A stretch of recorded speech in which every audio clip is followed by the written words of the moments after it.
इस वक्त की बड़ी खबर बिहार की राजनीतिक गलियारे से निकलकर सामने आ रही है। जी हां, रुपौली विधानसभा उपचुनाव में निर्दलीय प्रत्याशी शंकर सिंह ने झंडा गाड़ा था, जिसके बाद आपको बता दें कि विधानसभा उपचुनाव में नीतीश और तेजस्वी दोनों की पार्टी को धूल चटा दिया था। अब इसके बाद सूत्रों के हवाले से बड़ी जानकारी निकलकर सामने आ रही है, वो ये है कि निर्दलीय प्रत्याशी शंकर सिंह जदयू का दामन थाम सकते हैं। जी हाँ, हो सके तो शंकर सिंह जदयू का समर्थन कर सकते हैं। आपको बता दें कि सूत्रों के अनुसार शंकर सिंह ने मुख्यमंत्री नीतीश कुमार का समर्थन करने का फैसला कर लिया है। जदयू के कुछ नेताओं के शंकर सिंह से संपर्क करने और उन्हें जदयू के साथ आने का न्योता देने की खबर पिछले कुछ दिनों से लगातार चर्चा में है। इस बीच रविवार को यह खबर सामने आई है कि शंकर सिंह ने जदयू के साथ जाने और सीएम नीतीश को समर्थन देने का फैसला किया है। इसे लेकर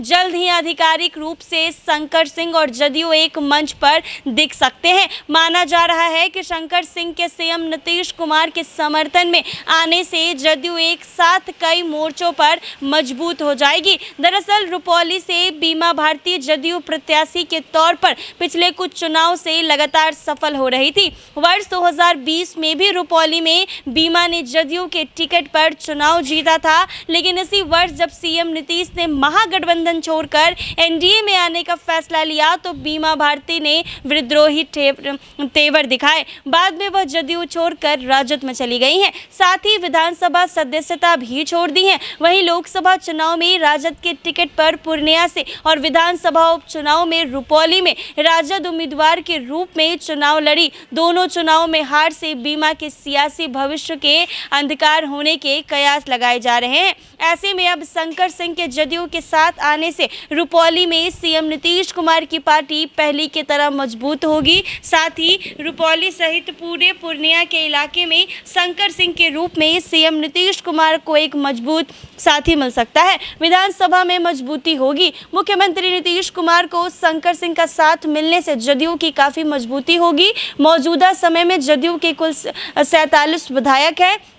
शंकर सिंह अगर जदयू की सदस्यता लेते हैं तो इससे सीएम नीतीश के दल के विधायक की संख्या में इजाफा होगा। साथ ही अगले विधानसभा चुनाव के पहले शंकर सिंह के साथ जदयू पूरे सीमांचल इलाके में जदयू को मजबूत करने की रणनीति पर काम कर सकती है। बता दें कि रुपौली में 7 जुलाई को उपचुनाव हुआ था, जबकि 10 जुलाई को मतगणना की गई थी। इस सीट से शंकर सिंह ने निर्दलीय प्रत्याशी के तौर पर चुनाव जीता, तो वहीं जदयू दूसरे नंबर पर रही है और राजद के कैंडिडेट को तीसरा स्थान मिला था। निर्दलीय विधायक रुपौली उपचुनाव में करीब 8,246 वोट से जीत दर्ज की है। जी हां, तो अब सूत्रों के हवाले से बड़ी जानकारी निकलकर सामने आ रही है, वो ये है कि रुपौली विधानसभा उपचुनाव में निर्दलीय प्रत्याशी शंकर सिंह जीते हैं, जिसके बाद अब उन्होंने नीतीश कुमार की पार्टी जदयू का समर्थन करने का फैसला लिया है। हालांकि जल्द ही एक मंच पर दोनों दिखाई देंगे, जिसके कारण